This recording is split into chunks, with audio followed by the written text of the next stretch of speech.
Hello दोस्तों। आशा करता हूँ आप लोग बहुत बढ़िया कर रहे होंगे। तो दोस्तों, आपने कभी भी सोचा है कि जो 20वीं सदी का सबसे पहला बड़ा युद्ध हुआ था वो क्यों हुआ था, किन कारणों की वजह से हुआ था और उसने इस पूरी दुनिया को क्या दिया, या फिर इस पूरे एक युद्ध ने आने वाले समय पे कैसे दुनिया का नक्शा बदल के रख दिया। अगर नहीं तो जुड़े रहिए आज आप मेरे साथ इस वीडियो में, और आप आज जानेंगे कुछ नया। तो चलिए शुरू करते हैं। देखिए, आज जो हम लोग बात करने जा रहे हैं वो है 1914 में स्टार्ट हुए सबसे पहले वर्ल्ड वॉर की। हम लोग बात कर रहे हैं वर्ल्ड वॉर वन, जिसको हम लोग ग्रेट वॉर या यूरोपियन वॉर के नाम से भी जानते हैं। देखिए, वैसे तो इसकी टाइमलाइन जो है वो है 28 जुलाई 1914 से लेके 11 नवंबर 1918 तक, लेकिन हम लोग को ये समझना होगा कि ये जो युद्ध हुआ था ये एग्जैक्टली क्यों हुआ था, इसके पीछे के कारण क्या थे, और ये किन दो लोगों ने शुरू किया था, या हम यूँ बोल सकते हैं कि वो दो लोग कौन थे जिनकी वजह से ये युद्ध स्टार्ट हुआ था। तो दोस्तों देखिए, पहली बात ये है कि जैसा कि आज आप वर्ल्ड मैप देखते हैं, शुरुआत से दुनिया ऐसी नहीं रही है। उस टाइम पे जो यूरोप था वो कई सारे एम्पायर्स का एक ग्रुप हुआ करता था। वहाँ पे कई सारे एम्पायर्स थे। उन एम्पायर्स में जो मेन एम्पायर्स हुआ करते थे वो थे Britain empire, French empire, German empire, Austro Hungarian empire. और चूंकि ये एम्पायर थे और वो दौर था जब इम्पीरियलिज्म या फिर साम्राज्यवाद अपने चरम पे था, और हर एम्पायर चाहता था कि उसका एम्पायर का एक्सपेंशन हो, और इस तरीके से हर हर एम्पायर अपना एक्सपेंशन कर रहा था जहाँ जहाँ उसे मौका मिल रहा था। इसमें जो सबसे बड़ा एम्पायर था उस टाइम का वो था ब्रिटेन एम्पायर, जो उस समय कनाडा, ऑस्ट्रेलिया, अपने देश इंडिया और यहाँ तक कि अफ्रीका के भी कुछ देशों पे राज करता था। साथ ही साथ आपको पता ही है कि फ्रेंच कॉलोनीज भी कई सारी हुआ करती थी। जर्मन ने भी कई सारे अफ्रीका के पार्ट में अपना कब्जा कर रखा था और वहाँ पे अपना रूल स्थापित कर रखा था। तो इसीलिए जब ये लड़ाई हुई थी तो ये लड़ाई सिर्फ और सिर्फ यूरोप में नहीं लड़ी गई थी, ये पूरे के पूरे एक तरीके से कह सकते हैं कि पूरे के पूरे दुनिया में ही लड़ी गई थी। हर जगह हर देश एक तरीके से कहीं ना कहीं इस युद्ध का भाग बन चुका था, और या तो युद्ध का मैदान बना हुआ था। तो दोस्तों देखिए, वैसे तो ये जो लड़ाई हुई थी वो दो ग्रुप्स के बीच में हुई थी, पर उन ग्रुप्स को जो ज्वाइन किया था उन कंट्रीज़ के नाम आपको अपनी स्क्रीन पे दिख जाएंगे।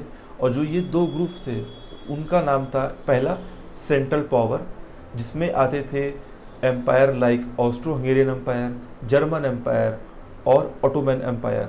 हालांकि ऑटोमन एम्पायर बाद में विघटित हो गया और आज का टर्की बना। दूसरी साइड में जो इनसे लड़ रहे थे वो कहलाए एलाइड पावर्स या फिर ट्रिपल एन थे, और उनमें थे यूएस, यूके, फ्रांस और कई सारे अलग मुल्क। तो दोस्तों देखिए, होता क्या है, जो ऑस्ट्रो हंगेरियन एम्पायर है वो कई जगहों पे अपना राज्य स्थापित करके बैठा होता है, और उसी में से एक जगह होती है जिसका नाम था बॉस्निया। अब जो बॉस्निया वहाँ पे था वो चाहता था कि हम ऑस्ट्रो हंगेरियन एम्पायर से अलग हों, हम लोग का एक अलग ही राष्ट्र हो। ठीक है।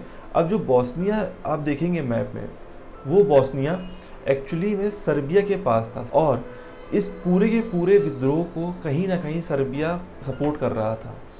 अब होता क्या है, बॉस्निया के अंदर कई जगहों पे जब इस तरीके के विद्रोह चल रहे होते हैं ऑस्ट्रो हंगेरियन एम्पायर के खिलाफ, तो उनमें से एक विद्रोह का ग्रुप जिसका नाम था यंग बॉस्निया। ठीक है। यंग बॉस्निया बेसिकली था तो एक स्टूडेंट ग्रुप, लेकिन वो बॉस्निया की आज़ादी के लिए लगातार विद्रोह कर रहा था।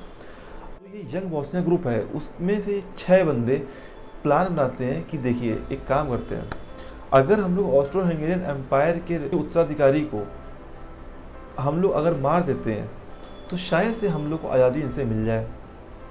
ठीक है।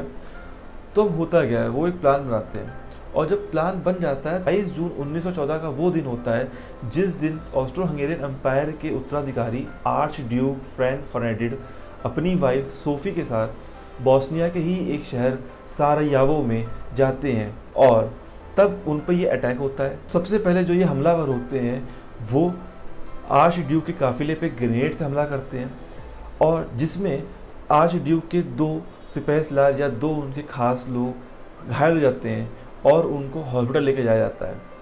और उसके बाद जब वो लोग गली में मुड़ते हैं तभी के तभी वहाँ पे एक बंदा खड़ा होता है जो इस ग्रुप का पार्ट होता है, और उसका नाम था गौरीलो प्रिंसिप। गौरीलो प्रिंसिप तुरंत मौका देखते ही अपने बुलेट से 2 फायर मारता है, जिससे आर्च ड्यूक और उनकी पत्नी सोफ़ी की मौत हो जाती है। यहाँ से सिलसिला शुरू होता है दोस्तों एक तरीके की क्राइसिस का, जिसको हम लोग बोलते हैं जुलाई क्राइसिस। जुलाई क्राइसिस क्या है एग्जैक्टली वो आपको मैं कभी किसी और वीडियो में बताऊंगा, लेकिन अगर मैं आपको मोटा मोटा एक बात बताना चाहूँ जुलाई क्राइसिस के बारे में, तो जुलाई क्राइसिस एक वो टाइम था जब पूरे के पूरे यूरोप में जितने भी एम्पायर थे उनके बीच में कई सारे पॉलिटिकल रिलेशंस बनते बिगड़ते जाते हैं, और इसी बीच में ऑस्ट्रो हंगेरियन एम्पायर सर्बिया को जिम्मेदार ठहराता है इस पूरे मामले का, मतलब जो असैसिनेशन हुआ था। और वो सर्बिया के सामने 10 डिमांड रखता है जो कि खुद में अपने आप में एक्सेप्ट करने वाली नहीं होती हैं, और उनका एक सिंपल सा मकसद था, वो जानते थे कि ये डिमांड सर्बिया कभी एक्सेप्ट नहीं करेगा और हमें एक बहाना मिल जाएगा हम सर्बिया पे वॉर छेड़ सकें। अब वो वॉर छेड़ना क्यों चाहते थे? वो वॉर छेड़ना इसलिए चाहते थे क्योंकि उन्हें पता था कि जो बॉस्निया के अंदर ये जो विद्रोह हो रहा है वो उसमें कहीं ना कहीं सर्बिया का हाथ है। तो अगर हम लोग सर्बिया को ही बर्बाद कर दें तो ये जो आवाज़ें उठ रही हैं, ये जो बॉस्निया में विद्रोह हो रहा है, ये चीज़ें बंद हो जाएंगी, और उनको इसका रास्ता दिखाई दिया एक वॉर के अंदर में। तो इसलिए उन्होंने इस तरीके की शर्तें रखी। फिर भी यहाँ पे सर्बिया की दाद देनी पड़ेगी दोस्तों। सर्बिया ने इन 10 में से काफ़ी सारी शर्तें, यहाँ तक कि मैं कहूँगा 8 या 9 शर्तें उन्होंने मान ली। बस एक शर्त उन्होंने नहीं मानी, जिसमें उनका कहना था कि ऑस्ट्रो हंगेरियन एम्पायर सर्बिया के इंटरनल न्यायपालिका सिस्टम में इंटरफेयर नहीं कर सकता, या यूँ कहें जो ये पूरा असैसिनेशन हुआ था उसमें जो ट्रायल चल रहा था उसमें ऑस्ट्रो हंगेरियन एम्पायर दखलअंदाजी नहीं कर सकता था। बस एक ये चीज़ थी जिसको ऑस्ट्रो हंगेरियन एम्पायर ने पकड़ लिया और इसको मान लिया कि उन्होंने हमारी कोई भी डिमांड नहीं मांगी, और उनके खिलाफ 28 जुलाई को जंग छेड़ दी जाती है।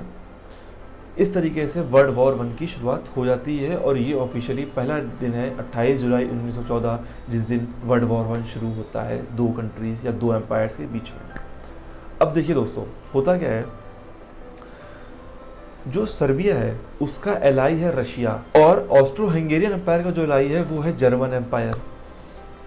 तो अब होता क्या है, जब ऑस्ट्रो हंगेरियन और सर्बिया एक साथ वॉर में आते हैं तो सर्बिया रशिया से मदद मांगने जाता है, और रशिया तुरंत के तुरंत उनको बोलता है कि हाँ ठीक है हम तुम्हारी मदद करेंगे। और इस तरीके से वो 30 जुलाई को अपनी सेनाएं चलाना शुरू कर देता है, अपनी सेनाओं को मोबिलाइज कर देता है। जैसे ही ये बात ऑस्ट्रो हंगेरिया को पता पड़ती है, वो जर्मनी के पास जाती है कि अब क्योंकि सर्बिया को मदद करने के लिए रशिया आ गया, अब तुमको हमारी मदद करनी पड़ेगी। तो जर्मन एम्पायर क्या करता है, जर्मन एम्पायर 30 जुलाई को ही एक वार्निंग देता है, एक लेटर लिखता है रशिया को, उनको बोलता है कि तत्काल प्रभाव से आप अपने सारे वॉर ऑस्ट्रो हंगेरिया एम्पायर और जर्मन एम्पायर के खिलाफ बंद कर दें। साथ ही साथ वो एक अल्टीमेटम और भी देता है दूसरी कंट्री को, वो होता है फ्रेंच एम्पायर। तो वो फ्रेंच एम्पायर को अल्टीमेटम देता है कि तुम इस पूरे के पूरे मामले में न्यूट्रल रहोगे, तुम किसी का भी साइड नहीं लोगे, जहाँ हो तुम्हारी स्थिति वहीं बनी रहनी चाहिए, बीच में मत कूदना वरना लपेट दिए जाओगे, ऐसा बोलता है वो। मतलब ऐसा नहीं बोलता है, आपको समझाने के लिए ऐसा बोल रहे हैं, ठीक है। तो होता क्या है, जब उन्होंने ये 2 अल्टीमेटम दिए तो रशिया ने इस पर कोई रिस्पॉन्ड नहीं किया, फ्रांस ने इसको डिनाई किया। हालांकि यहाँ पे दोस्तों एक बात गौर करने वाली ये कि भले ही फ्रांस ने ये डिमांड ना मानी हो, इसको डिनाई कर दिया हो, लेकिन वॉर भी नहीं डिक्लेयर किया था।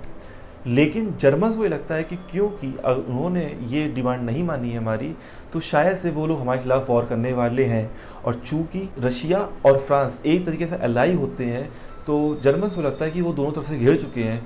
तो उन्हें लगता है कि या एक काम करते हैं, क्योंकि रशिया बहुत बड़ा है, उसे जीतने में टाइम लगेगा, सबसे पहले हम लोग फ्रांस से ही निपट लेते हैं, फ्रांस को ही नेस्तनाबूद कर देते हैं, उसके बाद हम लोग अपना पूरा का पूरा फोकस रशिया पे ले जाएंगे। तो दोस्तों वो लोग अपनी सेनाएं फ्रांस की तरफ बढ़ा देते हैं। इसी बीच होता क्या है, देखिए यहाँ पूरे के पूरे मामले में फ्रांस और जर्मनी के बीच में एक कंट्री है जिसका नाम है बेल्जियम। बेल्जियम एकदम न्यूट्रल स्टेट है, और साल था 1839 जब एक ट्रीटी साइन हुई थी इन सारे यूरोपियन पावर्स के बीच में, जिसे हम लोग बोलते हैं ट्रीटी ऑफ लंदन 1839। तो ट्रीटी ऑफ लंदन 1839 में ये हुआ था कि सारे एम्पायर्स ने बेल्जियम को एक इंडिपेंडेंट राष्ट्र घोषित किया था। साथ ही साथ लग्जमबर्ग, जहाँ पे बहुत सारे जर्मन स्पीकिंग लोग रहते हैं, उसको भी मान्यता दी गई थी। अब होता क्या है, 31 जुलाई को ब्रिटेन एक नोट देता है, एक नोट लिखता है फ्रांस को भी और जर्मन को भी, और वो इस नोट में ये बोलता है कि चूंकि बेल्जियम एक न्यूट्रल स्टेट है, तुम दोनों इस पर अटैक नहीं कर सकते। फ्रांस इस बात को तो मान लेता है, लेकिन जर्मन इस बात को मानता नहीं है, वो उसे डिनाई कर देता है पूरी तरीके से। इसके बाद 1 अगस्त 1914 को रशिया और जर्मन वॉर में आ चुके होते हैं। उन दोनों के बीच में ये लड़ाई शुरू हो चुकी होती है। तो देखिए दोस्तों, होता क्या है, 2 अगस्त को जर्मनी लग्जमबर्ग पे हमला कर देता है, लग्जमबर्ग को इन्वेड कर देता है और उसके रास्ते फ्रेंच यूनिट्स पे फायरिंग शुरू कर देता है। और इसके अगले दिन मतलब कि 3 अगस्त 1914 को जर्मनी फ्रांस के खिलाफ फुल फ्लेज वॉर डिक्लेयर कर देता है। इसके बाद 4 अगस्त को जर्मनी बेल्जियम को इन्वेड करता है और बेल्जियम के रास्ते फ्रांस में अटैक करने की कोशिश करता है या फ्रांस में घुसने की कोशिश करता है।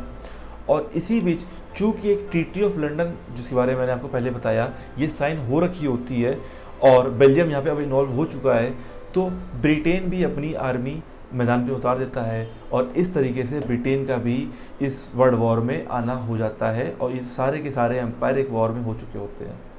तो देखिए, शुरुआती दिनों में तो जर्मन्स को काफ़ी ज़्यादा एडवांटेज मिला। उन्होंने थोड़े बहुत पार्ट, यहाँ तक कि कई सारे हिस्से फ्रांस के जीते भी, और ये जो एलाइड पावर्स का ग्रुप था वो शुरुआत में हार रहा था, लेकिन फिर धीमे धीमे ये चीज़ उल्टी होने लगी और ये सेंट्रल पावर का ग्रुप हारने लगा। अब देखिए, इस पूरे के पूरे मामले में अभी तक यूएस इन्वॉल्व नहीं हुआ है, ठीक है। यूएस कैसे इन्वॉल्व हुआ, क्यों हुआ, इसको भी हम लोग जानेंगे थोड़ी देर में ही। तो दोस्तों, एक बात यहाँ पे गौर करने वाली ये है कि इस पूरी की पूरी लड़ाई में एक बहुत बड़ी चीज़ सामने निकल के आई थी, या हम लोग उसे कहें कि एक लड़ने का नया तरीका समझ में आया था। ये था ट्रेंच वॉरफेयर। उसमें होता क्या था, ज़मीन के अंदर या सतह से थोड़ा थोड़ा नीचे 6-6 फुट की सुराग बना दिए जाते थे, नाले टाइप की बना दी जाती थी और उनमें सिपाही खड़े होकर लड़ते थे। अब होता क्या था, ये सब लड़ाइयाँ वेस्टर्न फ्रंट, मतलब कि जर्मन और फ्रांस का जो एक पूरा बॉर्डर है उसे हम लोग वेस्टर्न फ्रंट बोलते हैं, और जो जर्मनी और रशिया का जो एक बॉर्डर है उसे हम लोग ईस्टर्न फ्रंट बोलते हैं। तो ये वेस्टर्न फ्रंट से लेके पूरा का पूरा ईस्टर्न फ्रंट तक इस तरीके की ट्रेंचेस बिछ गई थी और ये सारी लड़ाइयाँ इस तरीके से हो रही थी। जब ये लड़ाइयाँ चल रही होती हैं तो होता क्या है, ब्रिटेन एम्पायर और जर्मन एम्पायर के बीच में एक रेस शुरू होती है, और वो रेस होती है कि कौन सबसे पहले समुद्र पे कब्जा करेगा। चूँकि दोस्तों, समुद्र एक बहुत बड़ा ज़रिया होता है ट्रांसपोर्ट का, तो उनका ये था कि जो पहले कब्जा कर लेगा उसकी जीत हो सकती है यहाँ पर, क्योंकि वो सामने वाली पार्टी की सप्लाई बंद कर सकता है जो दूसरे देशों से आ रही हैं या उनकी दूसरी कॉलोनी से आ रही हैं।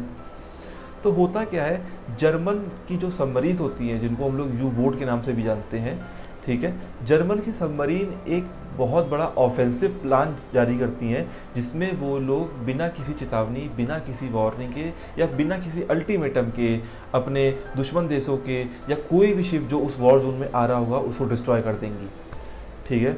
तो होता क्या है, फरवरी 1915 को एक जहाज, एक मर्चेंट नेवी शिप लुजिटानिया जिसका नाम था, वो न्यूयॉर्क से, जो कि अमेरिका में है, वापस लिवरपूल आ रहा था ब्रिटेन एम्पायर में। और जैसे ही वो इस वॉर जोन के पास पहुंचा, वहाँ पे जर्मन्स की सबमरीन यू बोट ने उसे अपना निशाना बना लिया और वो जहाज़ डूब गया। अब इस जहाज़ में तकरीबन 2000 लोग मौजूद थे, जिनमें से 1200 लोग डूब के मर गए, और इन मरने वालों में 122 से लेके 128 लोग थे वो अमेरिकन सिटीजन्स थे। तो जब ये चीज़ हो गई तो उस समय के जो राष्ट्रपति थे अमेरिका के, वुड्रो विल्सन, उन पे काफ़ी ज़्यादा प्रेशर बनने लगा कि देखिए, आपके सिटीजन्स डूब रहे हैं या आपके सिटीजन बेफालतू में मार दिए गए और आप क्या कर रहे हैं। तो वहाँ पे वुड्रो विल्सन एक प्रस्ताव लेके आते हैं अमेरिका के अंदर, जिसमें वो बोलते हैं कि लेट्स गो टू वॉर, चलो हम लोग भी लड़ाई में शामिल होते हैं। एंड उन्होंने एक नारा दिया, one war to end all war, मतलब एक लड़ाई जिससे सारी लड़ाइयाँ ख़त्म हो जाएंगी।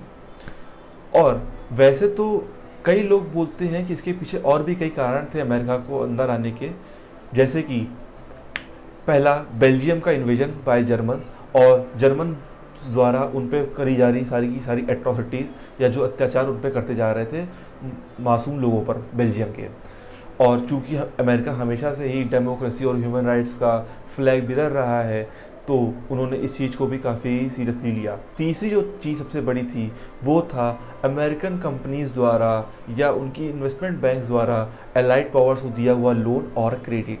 तो दोस्तों देखिए, अगर एलाइड पावर्स ये युद्ध हारती हैं, ये वॉर अगर हार जाती हैं, तो जो यूएस ने उन्हें क्रेडिट दिया हुआ है, जो उन्हें लोन दिया हुआ है, वो अमेरिका को वापस नहीं मिलेगा और कहीं ना कहीं अमेरिका की इकोनॉमी भी सफ़र कर जाएगी। तो इन सब चीज़ों को मद्देनज़र करते हुए 1917 में अमेरिका भी इस जंग में कूद जाता है और अब यहाँ से अमेरिका भी इस युद्ध का पार्ट होता है। और जैसे ही ये अमेरिका इस वर्ल्ड वॉर में आता है, एलाइड पावर्स की जो शक्ति होती है वो बहुत ज़्यादा बढ़ जाती है, क्योंकि चूँकि अमेरिका इस वॉर में आ चुका है तो उसमें कई सारे नए नए आधुनिक हथियार और नई नई सारी टेक्नोलॉजी आ जाती हैं जो उस समय में मौजूद थी, और यहाँ से सेंट्रल पावर्स का हारना शुरू हो जाता है। अब देखिए होता क्या है, इसी बीच में 1917 में ही रशिया के अंदर एक तरीके का रिवॉल्यूशन चल रहा होता है, जिसको हम लोग बोल सकते हैं अक्टूबर रिवॉल्यूशन।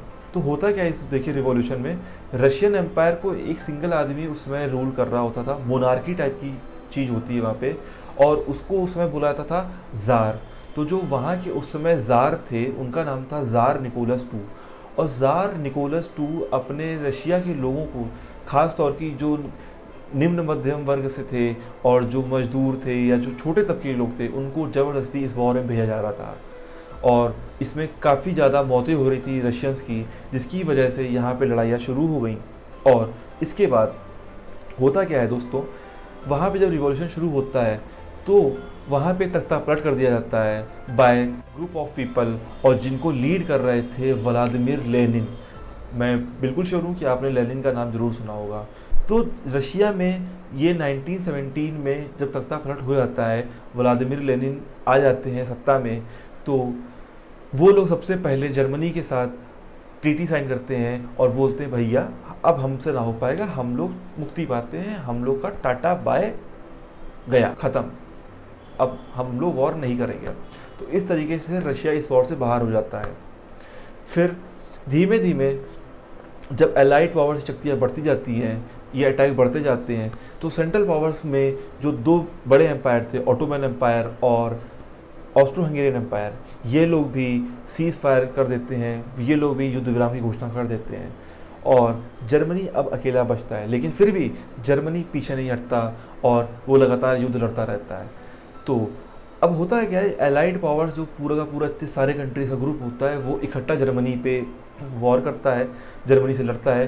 तो जर्मनी भी झुकता है और वो भी एक तरीके से सीज़ फायर को एक्सेप्ट कर लेता है, और फिर इस तरीके से युद्ध ख़त्म होता है। फिर इसके बाद होता क्या है, इसके बाद देखिए, इसके बाद एक मीटिंग होती है जिसको बोलते हैं Paris peace conference. Paris peace conference में जो है जर्मनी को इस पूरे के पूरे युद्ध का साजिश करता या इसका जिम्मेदार ठहरा दिया जाता है। और चूँकि इतना नुकसान हो चुका होता है जर्मनी का भी, तो जर्मनी को ना चाहते हुए भी ये चीज़ एक्सेप्ट करनी पड़ती है, और वो एक ट्रीटी साइन करता है जिसको हम लोग बोलते हैं ट्रीटी ऑफ वर्साई। आने वाले दिनों में यही ट्रीटी भी एक अगले विश्व युद्ध का कारण बनने वाली है, वो हम लोग कभी और जानेंगे। तो इस तरीके से जब जर्मनी ये ट्रीटी ऑफ वर्साई को साइन कर देता है, जिसमें बेसिकली मोटा मोटा मैं आपको अगर बताऊं तो होता ये है कि इस पूरे के पूरे वर्ल्ड वॉर का जिम्मेदार जर्मनी बनता है, और जितना भी इसमें बर्बादी हुई है उन सब का मुआवजा जर्मनी पर डाल दिया जाता है कि जर्मनी इसको कंपनसेट करेगा, जो कि बहुत ज़्यादा अमाउंट होता है, बहुत ही ज़्यादा। ठीक है, इस तरीके वर्ल्ड वॉर 1 ख़त्म होता है। और दोस्तों अब अगले वीडियो में हम लोग बात करेंगे कि इस पूरे वर्ल्ड वॉर में भारत का क्या योगदान था, या फिर ऐसे कौन से देश थे जो इस वर्ल्ड वॉर 1 के बाद बने थे। तब तक के लिए चैन से रहें। जय हिंद। और अगर आपको हमारा ये कंटेंट अच्छा लगा हो तो प्लीज़ इसे लाइक करें, शेयर करें और सब्सक्राइब करें। मिलते हैं अगले वीडियो में।